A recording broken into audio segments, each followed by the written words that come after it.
नमस्कार। सुबह 8 बजे की खबरों में आप सभी का स्वागत है। मैं हूं नीलू। करते हैं खबरों की शुरुआत। सबसे पहले संभल से आज दो बड़ी खबर सामने आ रही है। पहली खबर संभल की जामा मस्जिद से जुड़ी हुई है। जामा मस्जिद का नाम अब जुमा मस्जिद हो गया है। एएसआई ने जुमा मस्जिद का बोर्ड भेजा है। दूसरी ओर आज संभल सांसद की एसआईटी के सामने पेशी होगी। संभल हिंसा केस में आज पूछताछ होनी है। आज की संभल की दो बड़ी खबरें हम आपको बता रहे हैं। जामा मस्जिद की जगह अब इसे जुमा मस्जिद कहा जाएगा। एएसआई ने उसका बोर्ड भेज दिया है। एएसआई ने जुमा मस्जिद का बोर्ड भेजा है। दूसरी ओर आज संभल सांसद के एसआईटी से यानी कि शफीकुर रहमान बर्क की पेशी होने वाली है। संभल हिंसा केस में आज पूछताछ होगी। तो ये दो बड़ी खबरें संभल से जुड़ी हुई आज।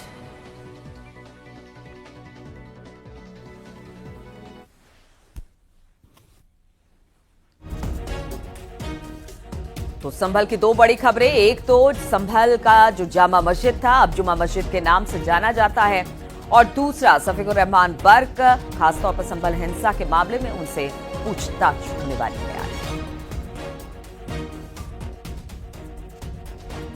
और संभल में शाही जामा मस्जिद पर जारी विवाद के बीच मस्जिद का नाम बदल दिया गया। संभल के शाही जामा मस्जिद का नाम अब जुमा मस्जिद रख दिया गया है। एएसआई ने जुमा मस्जिद के नाम बोर्ड भेजा है। फिलहाल सत्यव्रत चौकी में बोर्ड को रखा गया है। बता दें कि मस्जिद को लेकर कोर्ट में सुनवाई चल रही है। हिंदू पक्ष का दावा है कि ये मस्जिद नहीं बल्कि हरे मंदिर है, और इसी बीच अब एएसआई ने एक नया नाम जामा मस्जिद को दिया है। अब ये जामा मस्जिद जुमा मस्जिद कहलाएगा। इसके लिए बोर्ड भी भेज दिया गया। सत्यव्रत चौकी में से रखा गया है और बहुत जल्द अब यहां पर इसे लगा दिया जाएगा कि नाम बदलकर अब जामा मस्जिद से जुमा मस्जिद कर दिया गया है। सुनील इस वक्त बातचीत करने के लिए संभल से हमारे साथ जुड़ गए हैं। सुनील, आज दो बड़ी खबरें हैं और सबकी निगाहें आज संभल पर रहने वाली है। पहला तो जामा मस्जिद को जुमा मस्जिद कर दिया गया है। एएसआई ने बोर्ड भेज दिया है। क्या कहा है, क्यों नाम बदला गया? और दूसरा शफीकुर रहमान बर्क से आज पूछताछ होगी। तो ये पूछताछ कितने बजे से शुरू होने वाली है?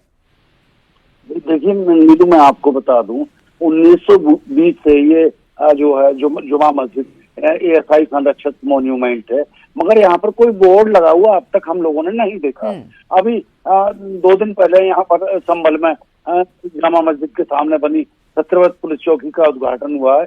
इस दौरान एएसआई ने इसका विवादित स्थल का बोर्ड भेजा है जिस पर जुमा मस्जिद नाम लिखा हुआ है। इसका मतलब साफ साफ समझा जा सकता है एएसआई के रिकॉर्ड में ये जुमा मस्जिद है, जबकि जामा मस्जिद कमेटी ने यहाँ पर शाही जामा मस्जिद का निजी बोर्ड लगा रखा था।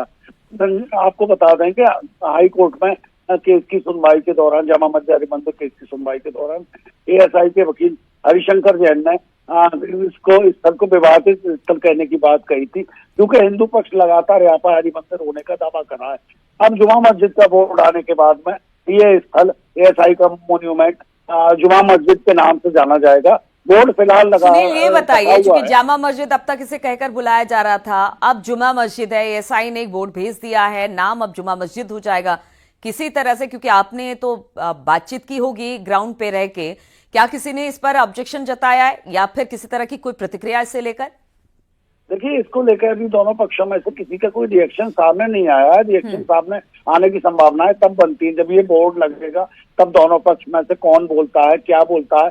फिलहाल तो ये हरि मंदिर पक्ष जो है लगातार इस स्थल को विवादित स्थल कहने की बात कर रहा था, तो ये ऐसा ही तो जुमा मस्जिद माना है। दूसरा आपको बता दें, दूसरा घटनाक्रम आज जो संभल में है, संभल हिंसा केस में सांसद जियाउर रहमान बर्क से, ये सांसद जियाउर रहमान बर्क हैं जो शफीकुर रहमान बर्क के पौत्र हैं। शफीकुर रहमान बर्क का निधन हो चुका है, तो जियाउर रहमान बर्क से आज एएसआई पूछताछ करेगी। पुलिस की केस डायरी में जियाउर रहमान बर्क संभल हिंसा के आरोपी है। उन्होंने रात को जफर अली को फोन किया था, उसके बाद उस स्थल को, विवादित स्थल को अपना बताते हुए यहाँ पर सर्वे रोकने की का निर्देश दिया था, जिसके बाद पूरे केस में हिंसा हुई।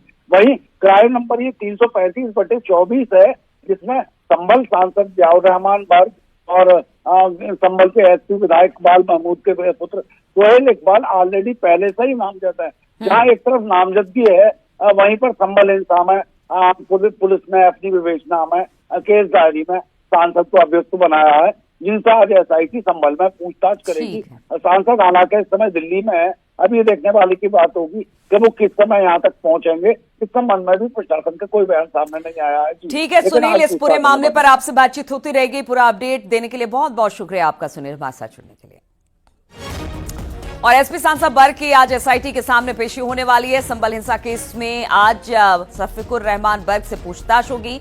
संभल हिंसा के नामजद आरोपी है बर्क और इसी को लेकर बताया जा रहा है कि आज पूछताछ होगी। हालांकि वो दिल्ली में है और देखना होगा कि कब तक वो संभल पहुंचते हैं, जिसके बाद उनसे पूछताछ शुरू होती है। और संभल में बहुत जल्द बनेगा एआरटीओ ऑफिस। नींव की खुदाई शुरू हो चुकी है। बहजोई रोड पर किसौली गांव में बनेगा आरटीओ का ऑफिस। ऑफिस बनाने को शासन ने 2 करोड़ की पहली किश्त भेज दी है। अब तक संभल तहसील से संचालित हो रहा था परिवहन महकमे का ऑफिस, लेकिन अब बताया जा रहा है कि परिवहन विभाग का अपना एक ऑफिस होगा। इसके लिए नींव की खुदाई शुरू कर दी गई है। ये जो ऑफिस बनेगा, दफ्तर बनेगा, वो बहजोई रोड पर बनेगा किसौली गांव में। और ऑफिस बनाने के लिए शासन ने 2 करोड़ की पहली किश्त भेज दी है। अब तक संभल तहसील से संचालित हो रहा था परिवहन महकमा, लेकिन अब उसका खुद का एक दफ्तर होगा।